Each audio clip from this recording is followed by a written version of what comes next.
All right, Mary Ellen, a former FBI profiler, drew up a personality profile for the Long Island killer back in 2011. It said that the killer was bright, careful, and sadistic, and said, quote, most likely was a white male married with a girlfriend, well-educated, well-spoken, financially secure, has a job, owns an expensive car or truck. It's amazingly accurate.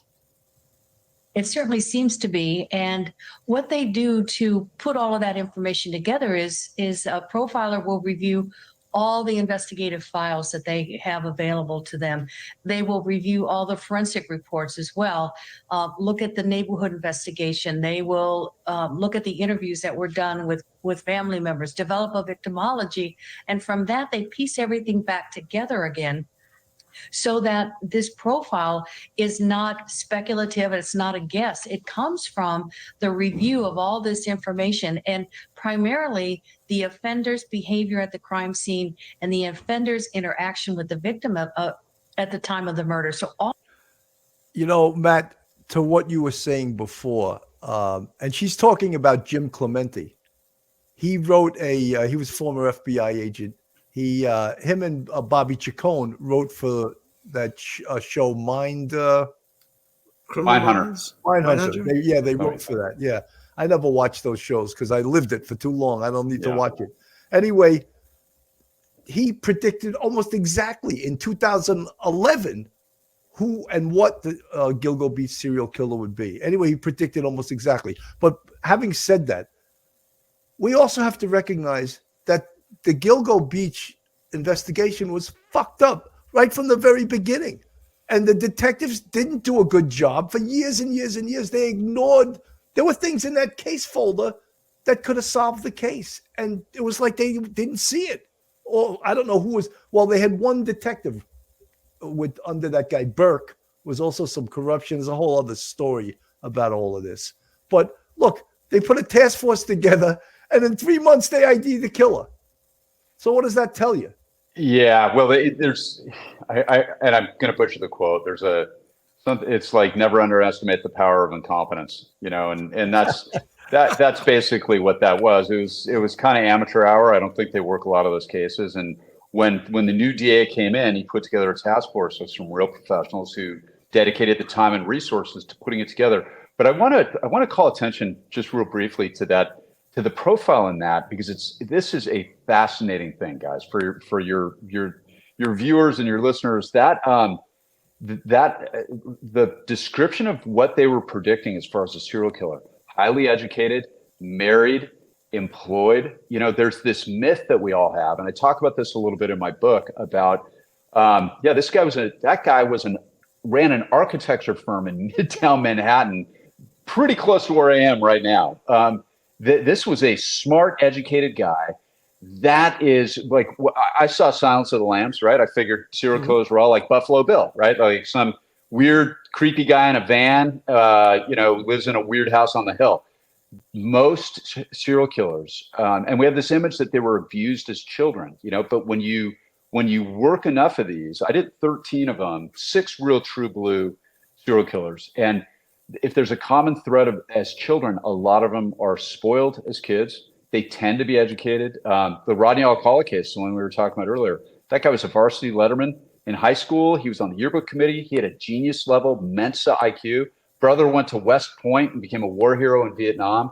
Graduated from UCLA Film School, which is really hard to get into. And then when he was on the run, he changed his name and he was about to graduate from NYU Film School.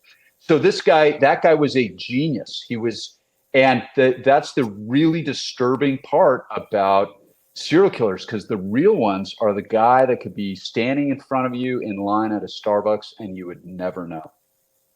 He wouldn't be standing in front of me because I wouldn't be in a Starbucks. I protest Starbucks too.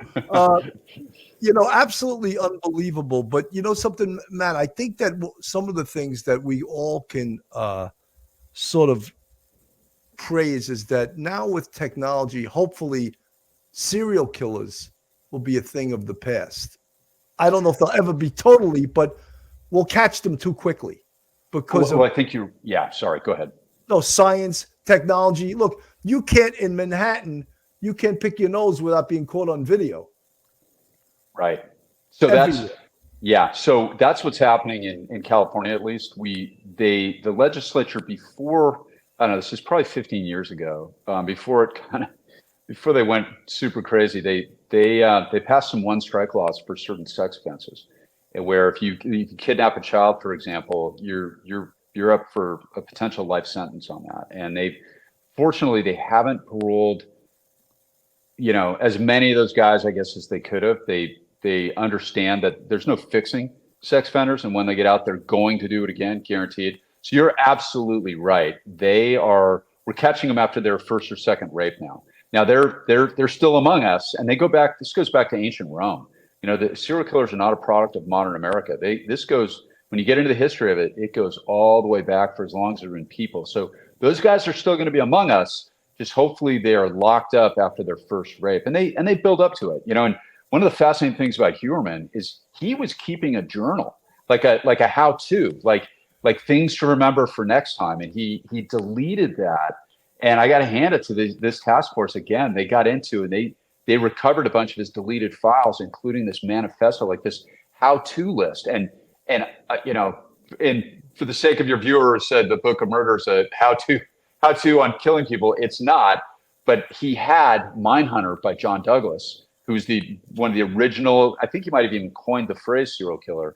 He wrote the book literally, and he also, I think he wrote Mindhunter. I think he wrote Silence of the Lambs and all that. So he's a very famous guy. I've met him. He's a good dude. But Heuermann had his book. And so talk about overwhelming evidence. And again, he's presumed innocent. But man, the cell phone evidence on that one, he was taunting his victims using their cell phones. He was taunting their families. And and what I love about this, in open areas, we got a lot of open space in Southern California still, believe it or not. And, you can have hundreds of square miles pinging off one cell phone transponder. In New York City, it's the exact opposite because it's a city. So the buildings all block it.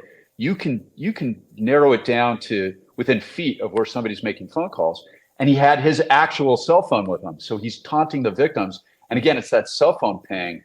And that's, he's had his phone and he had the victim's phone, and his cruelty is going to be his downfall on that. And that's even more persuasive to me, I think, than the DNA evidence they found. So that's going to be a fascinating case, but he was working on trying to defeat modern forensics, exactly like he said, because he figured out how to get away with it. There's no fingerprints, and I don't think there's any nucleic